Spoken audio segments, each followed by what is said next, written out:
کبھی سوچا ہے اللہ نے عورت کو پردے کا حکم کیوں دیا ہے؟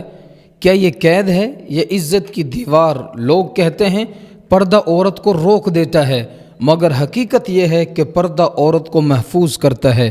پردہ عورت کے حسن کو نہیں چھپاتا بلکہ اس کے وقار کو نکھارتا ہے۔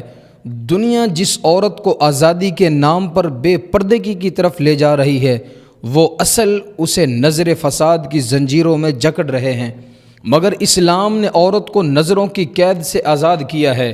قرآن کہتا ہے، اے نبی، اپنی بیویوں، بیٹیوں اور مومن عورتوں سے کہہ دو کہ وہ اپنی چادریں اپنے اوپر لپیٹ لیا کریں۔ سورۃ الاحزاب کی 59 نمبر یہ آیت ہے۔ دراصل عورت کے مقام کا اعلان ہے، یہ بتاتی ہے کہ پردہ کمزوری نہیں، شناخت ہے۔ پردہ روک نہیں، تحفظ ہے۔ پردہ بوجھ نہیں، یہ رحمت ہے۔ جب عورت پردہ کرتی ہے تو وہ دنیا کو نہیں چھوڑتی بلکہ دنیا کو یہ پیغام دیتی ہے کہ میرا جسم نہیں، میرا کردار، میری پہچان۔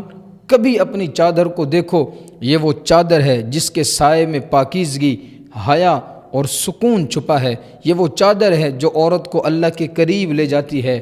یاد رکھو، عورت کی خوبصورتی اس کے لباس میں نہیں، اس کے تقوی میں ہے، اور سب سے حسین زیور جو عورت پہنتی ہے وہ حیا ہے۔